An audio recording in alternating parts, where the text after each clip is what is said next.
I soon discovered something which was, aside from doing math, something about history of math.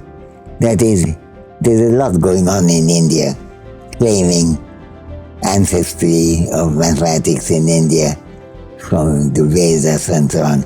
But this is mostly nonsense. My grandfather used to say, tolerance is not enough. You have to work together. Absolutely. The big thing that happened in India, including Indian music, including the Taj Mahal, these are all mixed products of Hindus and Muslims, not exclusive products of either.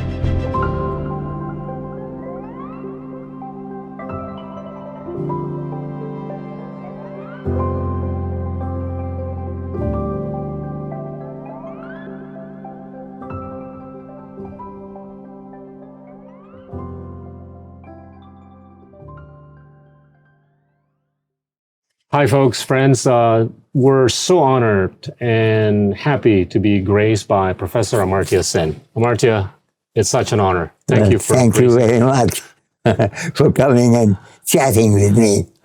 I wanna pick up on your early childhood. You have stated frequently that you were under the influence of two personalities.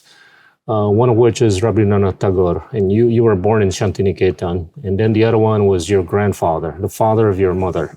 Talk about how those shaped your upbringing until where you are today. Yeah. Well, Rabindranath, of course, was the founder of the school where I was later educated after being born. But this is where my grandfather, Gita Sen, my maternal grandfather, taught. And my mother went to school. It's a very progressive school, and that had some influence on me. It's hard to think that 100 years ago, my mother was learning judo in the school. It was very co-educational and co-residential and so on. So that extent of progressiveness had some influence on me. My family was living in Dhaka, which is now the capital of Bangladesh. But at that time, my father was a professor at Dhaka University, but I was born in Shantiniketan because quite often in those days, the first child of a couple tend to be born in the mother's home. I think there's a sociological reason. I think the family didn't trust the mother's family, didn't trust the father's side to take adequate care of their daughter. So you tend to go home to the mother's side. So I went there back to Shantiniketan at the age of -2 months. That is, Wow. I was not yet born. And then I was there until +2 months. And then I went back to my father's family in Dhaka. And in Dhaka also, I had a strong influence both of my dad, also my paternal grandfather, who was the judge and was very concerned with law. But I was very young, of course, at that time. But then the war started, and I was at that time in Mandalay, because my father was teaching his professor, by then from Dhaka, moved as a visiting professor to Mandalay. This was the early 40s when the Japanese He started came in the coming 30s. Yeah, I was born in 33, but in 35 or 36, early 36, we moved to Mandalay. And I remember Mandalay as a very beautiful town, even though I see that it's meant to be a very dusty town. But anyway, I went there, and we had a lovely house there in the campus.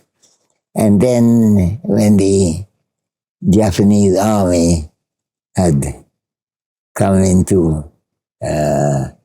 was moving towards Burma, and they have captured quite a lot of Southeast Asia. Right. My family moved back to Dhaka, and I went to school in Santiniketan, and Rabindranath's ideas on which you asked me, particularly his internationalism, right. That you never wish good to come only to your country. You want good to come to the world. That was a strong feeling that I cultivated, and we had a kind of global culture. I remember reading, which was unusual then, about the world, right. In Africa, in Southeast Asia, East Asia, and Japan too. And in those days in the schools in India, you learned mostly the imperial British history, the great land of the warriors and conquerors, right. and something about India. But I had learned something about Africa, a lot about Japan. Yep. I did even do some batik. Wow. As a child. My mother was doing judo. That's amazing. And so we had a kind of international culture. And so that internationalism above all else, and of course, a complete absence of religious sectarianism, which was beginning to worry India a lot already. It's a big factor now, I think, unfortunately. And that time, I was brought up in a very right. secular, Sure. multicultural atmosphere. And my grandfather, who was a professor of Sanskrit, and he was a great Sanskritist, and then for a while was helping Rabindranath to go to run the institution. He was recruited by Rabindranath. He was teaching in what used to be called in those days a native kingdom on the Himalayas. Wow. But he was told by Rabindranath that he had to come and join him, which he did.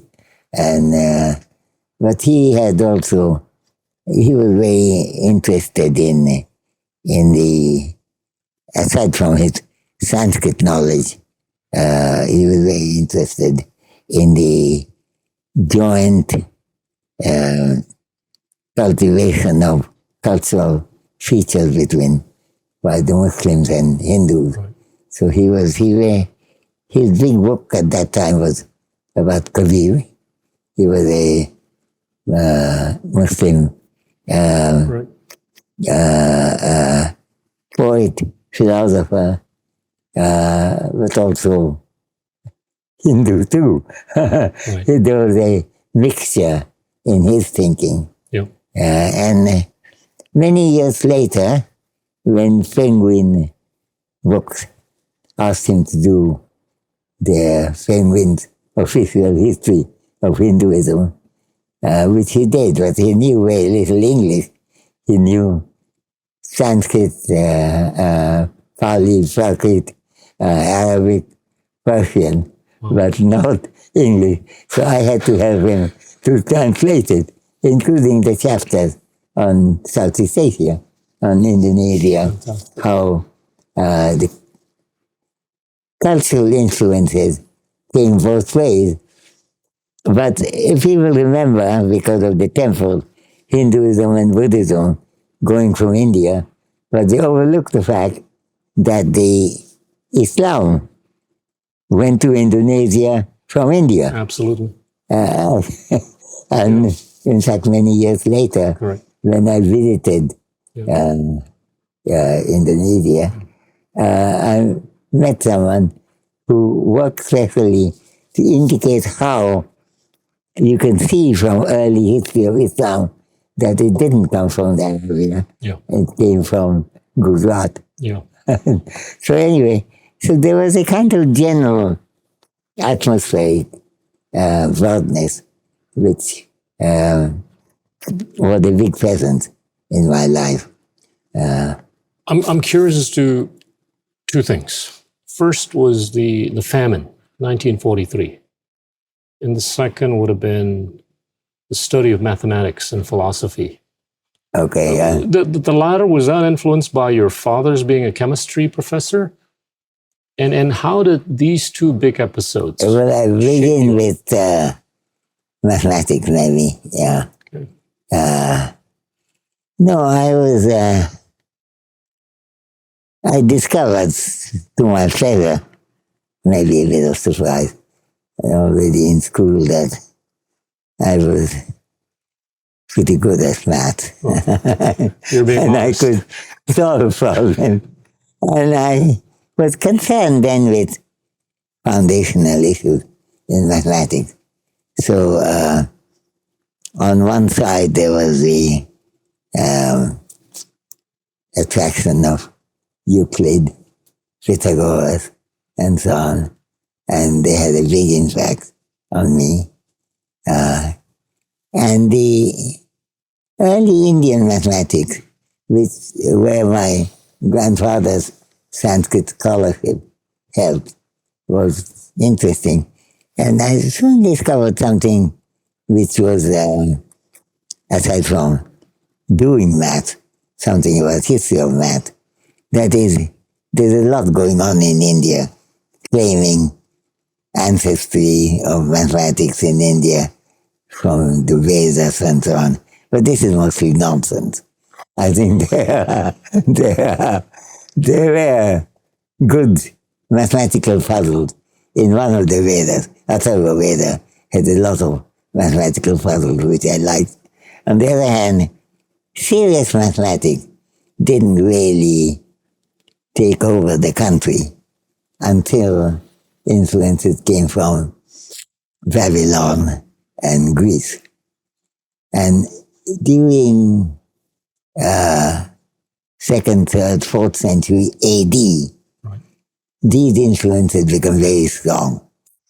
And Aryabhat, who was a young prodigy then, moved in that direction. When many years later I got the Nobel Prize, they gave me a choice for the Nobel Museum to get two objects connected with my life. And one was Aryabhat's book from 499 AD, and the other was my bicycle, on which I collected data connected with famine and gender discrimination and so on. And that, by the way, the bicycle, if you go to the museum in Stockholm now, I'll check it out. you see that hanging from the ceiling. What is it called? The Amartya bicycle? Or, Pardon? what is it called? The Amartya bicycle? Or No, I don't know what it's called. But I saw an Indian newspaper, Times of India. The journalist went there.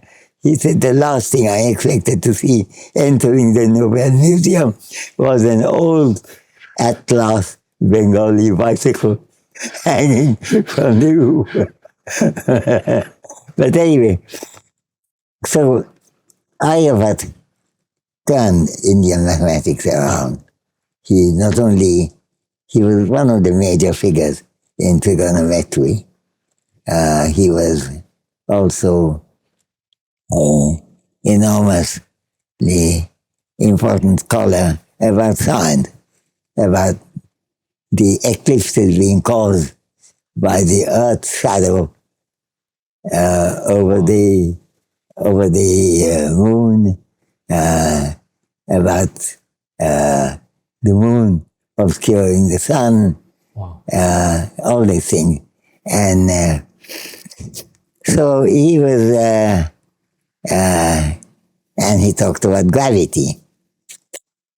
He is convinced, Aryabhat, in 500 BC, Wow. 500 AD, that the earth was spinning around its thing, which is why the sun seemed to rise and set.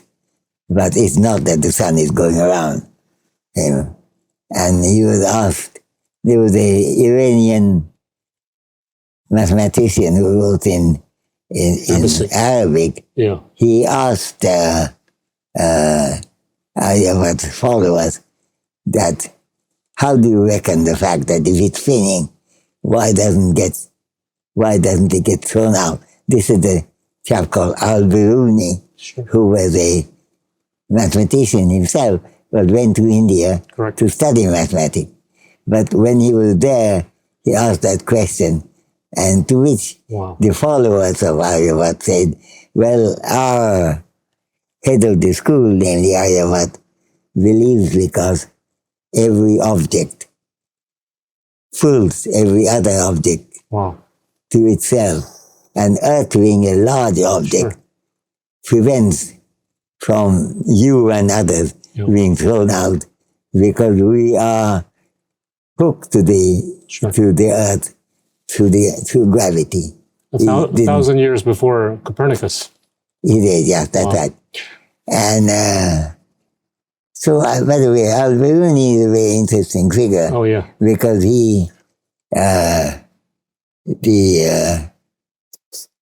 one of Aryabhat's followers, Brahmagupta, you see, Al-Biruni was 11th century. Correct. His big book called The History of India, Yep. Tariq al-Hind, was 1010 AD. Aryabhat was about 500 AD.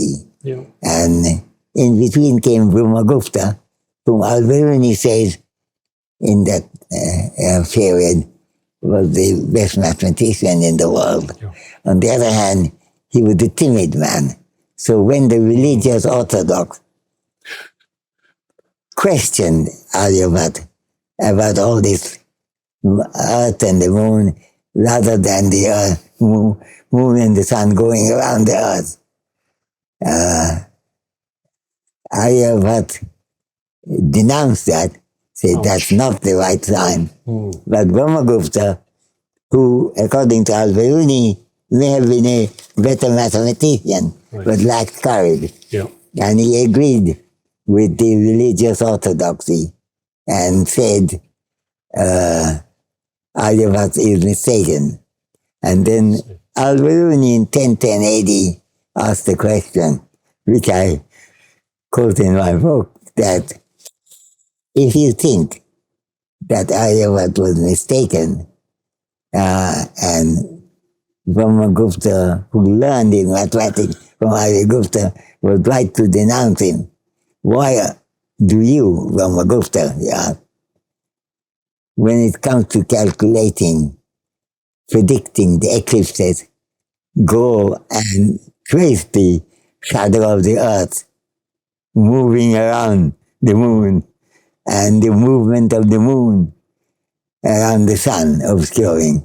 Why is it that on one side you chastise Aryabhat for standing up against orthodoxy, and yet use their mathematical method in prediction? And it's interesting because Al-Biruni, of course, was a devout Muslim, and he, in fact, dedicates the book as often to the memory, to the obedience to Allah, and yet he is arguing against orthodoxy in favor of Aryabhat in that. So I was very involved in that history, and that was possible because aside from being fairly good at mathematics, I also was good at Sanskrit, so I could read what was going on between them.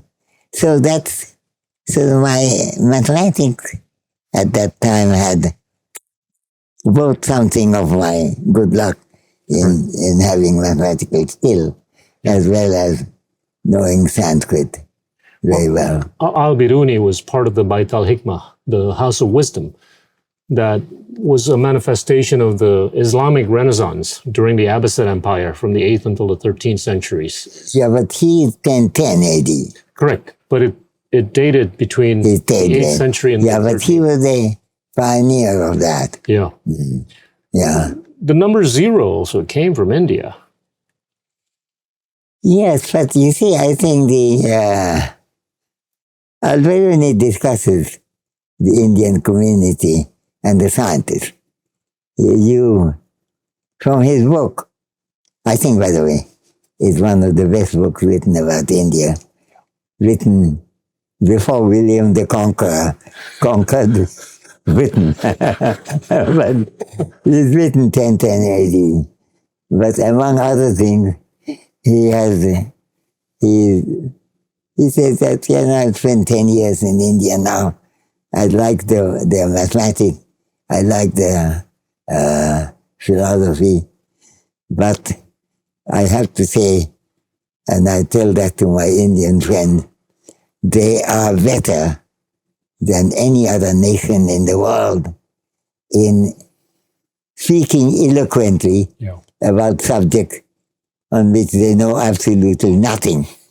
And he said, Indians can be given many credit for maths and so on, but this is, in my opinion, the highest achievement of the Indian. Now, Al-Biruni's book is a terrific book. Marty, I wanna move forward a little bit on your two seminal pieces. First one was about freedom. Yeah. This was in 1999. Yeah. 1 year after you won the Nobel, and the second one was about justice. Talk about those. Well, the idea of freedom is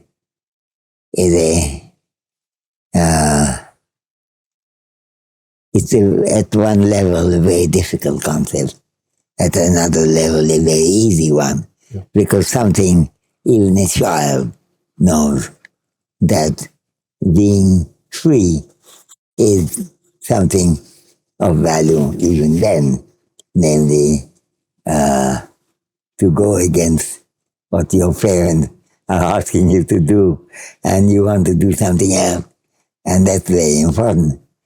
And I think the idea of freedom comes very early in our life, and I think if you look at the traditional thoughts in India, at one level, freedom is not valued because of rules, regulations, customs, and compulsions.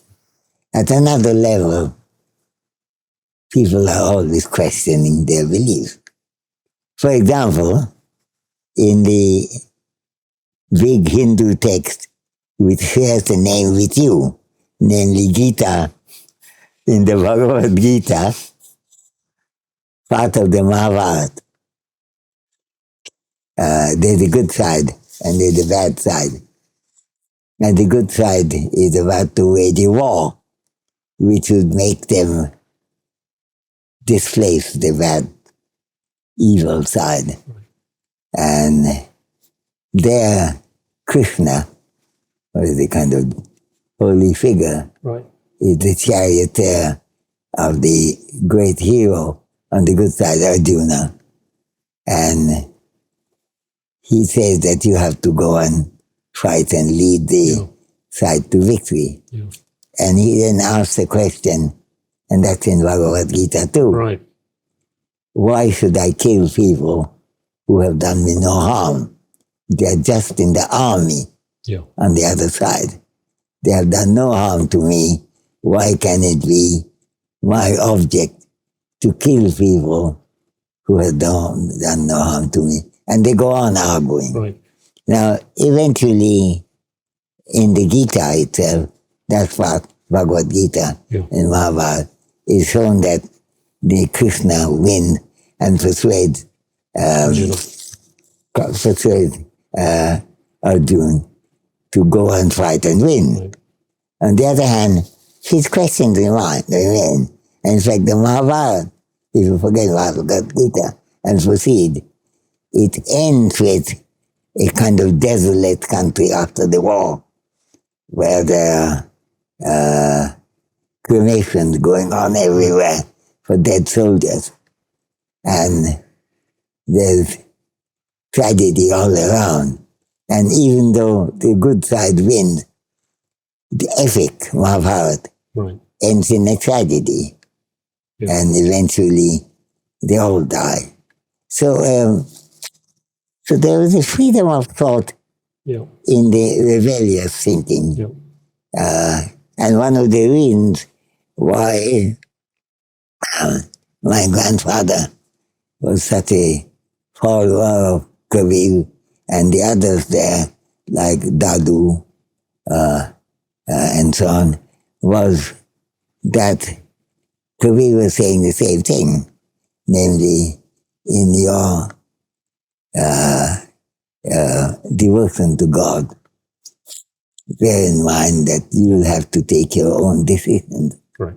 And you need freedom for that. And I found, in terms of political history, that to take a jump, that freedom has been possibly the biggest constituent of progress in the world. And even in terms of, you were mentioning the Islamic history, correct. But if you think of, for example, the great Muslim civilization in Cordoba, in Spain, right. It's run by a Muslim king and a Jewish prime minister called Safut. Yeah. And it's a combination of a Muslim and a Jew that generates the early civilization there. And somebody asked the question, is there something in Cordoba which is more admirable than in Babylon? Wow. And the answer is yes, in many ways. Wow. So this is a kind of devotion to freedom and seeing it as an objective as well as a good way of conducting your life. This had a big influence in my thinking in the early days. Bhagavad Gita talks about dharma, bhakti, and spiritual I know, that's you see, this is the interesting point. Bhagavad Gita is wanting the path of devotion over the path of knowledge. Correct. Whereas Arjuna, the rebellious figure in Bhagavad Gita, is always saying knowledge is more important than bhakti, than devotion. Yeah. And so that is the battle between them, in Arjuna's mind. Between devotion versus knowledge. Correct. And if there's something I got from Rabindranath to go, but also my grandfather, was the path of knowledge over the path of devotion. Devotion has never particularly thrilled me. Yeah. But knowledge had. I'm with you. You at some point or at several points refuted the Lee hypothesis. Talk about that. Which Lee is that? Lee Kuan Yew. Lee Kuan Yew. Well, Lee thought... It's relevant to some of us in Southeast Asia. Just to understand your thought that Eastern culture had something which was better than the Western culture. And he thought that discipline, you see, the usual argument, I think mistakenly, was often about the West emphasizing freedom and the East emphasizing discipline. Now, my first combat with Lee Kuan Yew was on that subject. And I thought that the Eastern civilization in India, in China, in Southeast Asia, and even in Japan, at the time of the Constitution of 18 Articles in 600 AD, were emphasizing freedom as much and more importantly than the West was. When Akbar, the Mughal kingdom, was lecturing in Agra on the need for freedom and tolerance of different people's perspective.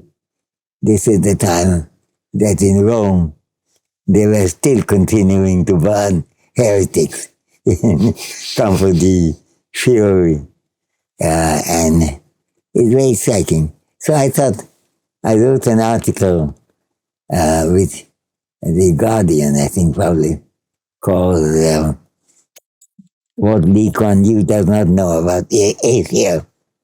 He was quite angry about that. But when I landed in Singapore to give a talk, somebody came and told me that Lee Kuan Yew would like to see me if I could come there. So I said, well, in that case, I will come there. So I did go there. He was very, very kind to me. And then I came to know something about him, for which I'm full of admiration even now. As India has gone down the path of intolerance, as it is now, and a majoritarian culture which ignores the presence of India has more Muslims than any country other than Indonesia, and it competes head to head with Pakistan.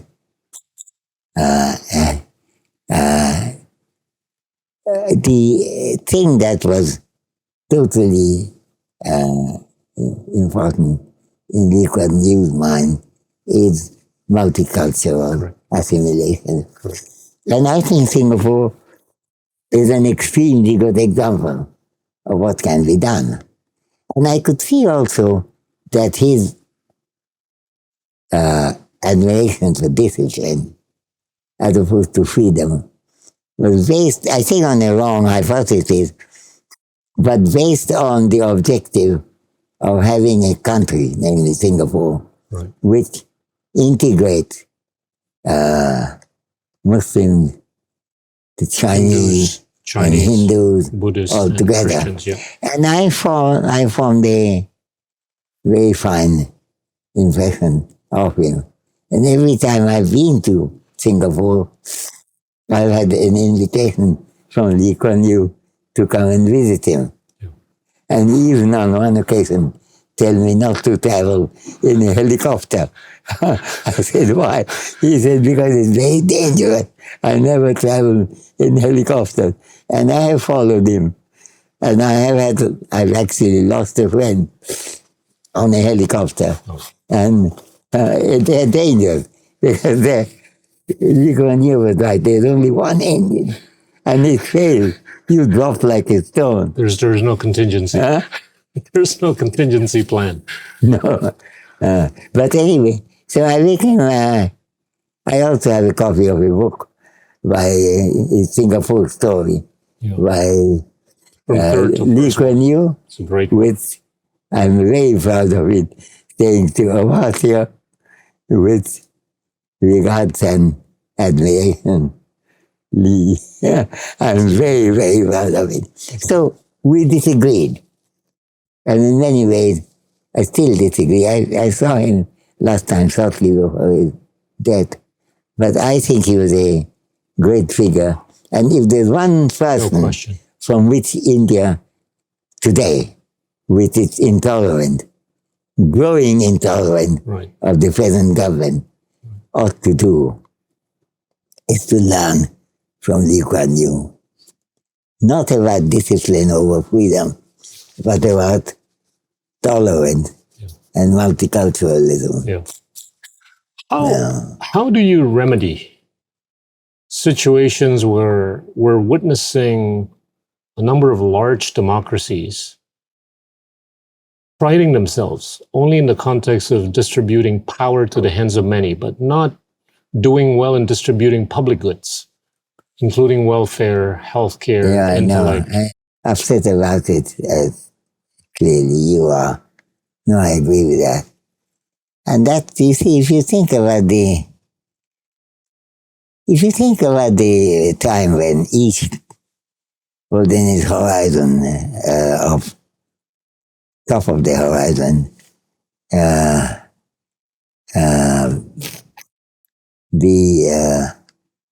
the time when the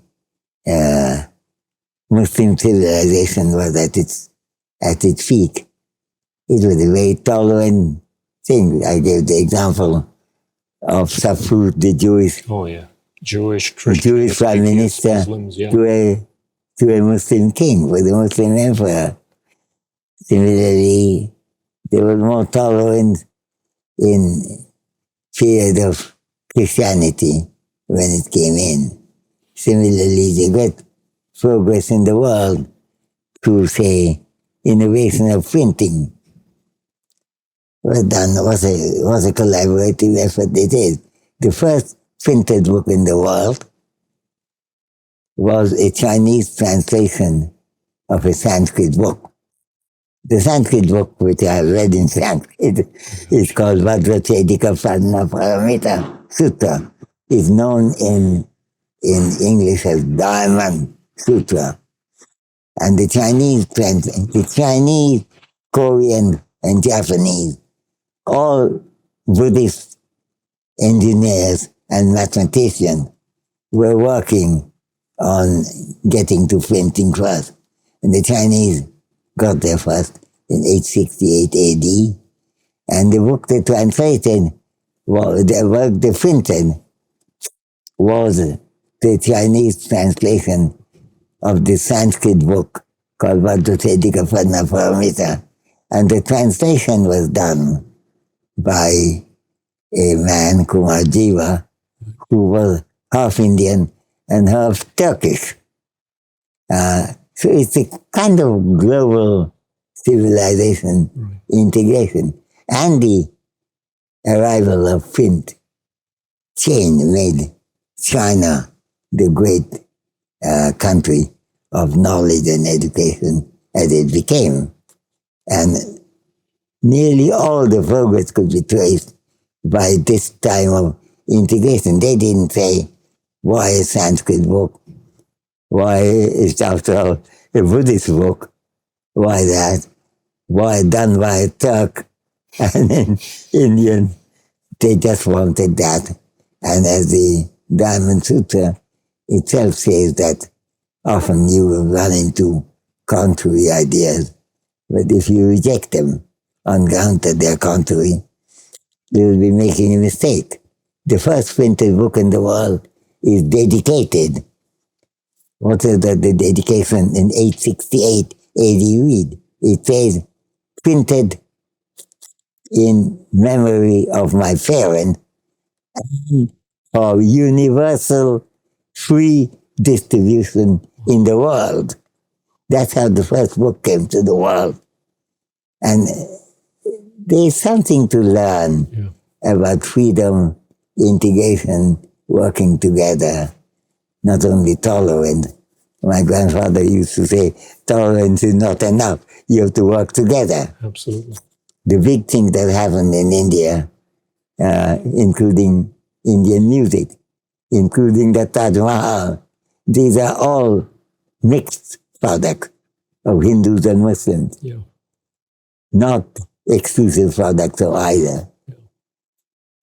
Taj Mahal was in the memory of Mamata Mahal, whose son, Darashiko, was the first translator of the Upanishads from Sanskrit to, in his case, Iranian, from which the German, British, English, and other translations happened. So all that gives me a conviction, which is like my belief in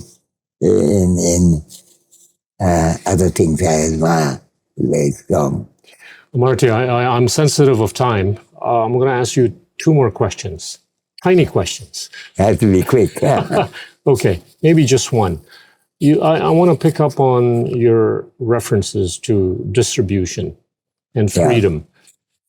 Yeah. We have seen abundance of economic capital, but it didn't follow with democratization of economic capital.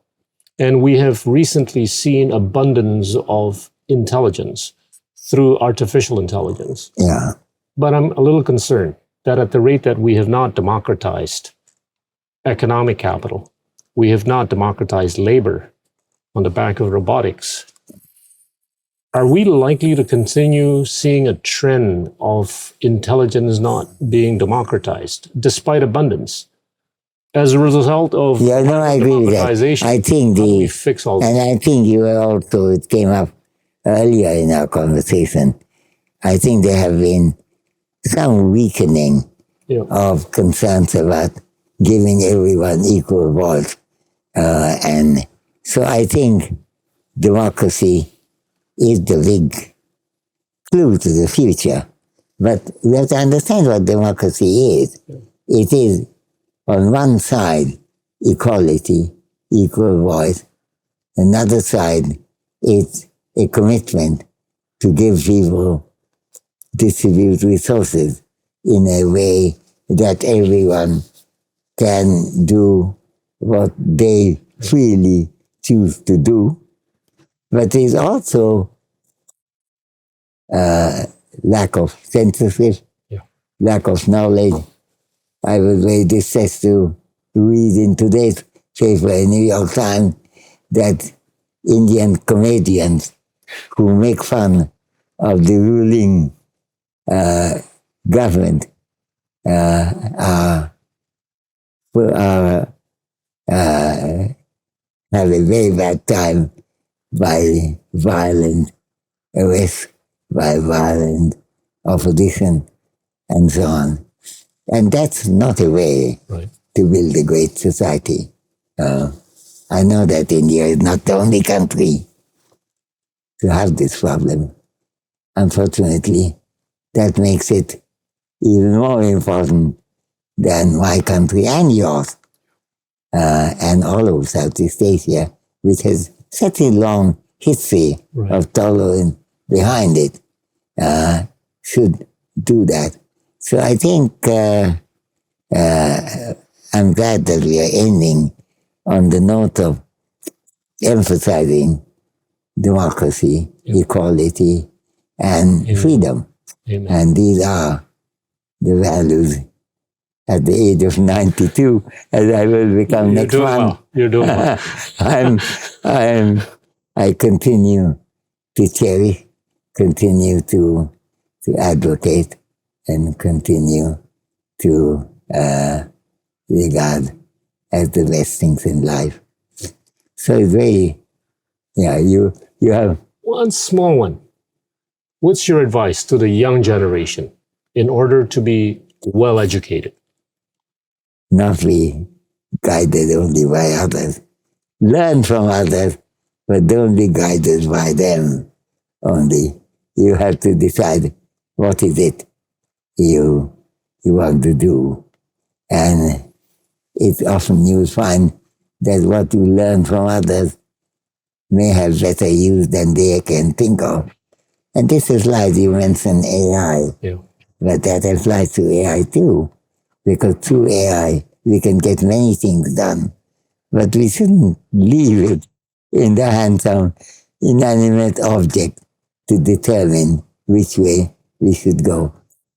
So freedom combined with learning combination is what I would place before young, but also tell them they have to judge my own statement on this in the same way.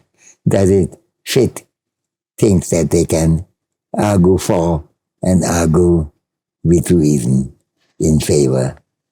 That's the point I think I am, and I have been for decades now, and not likely to change at this moment.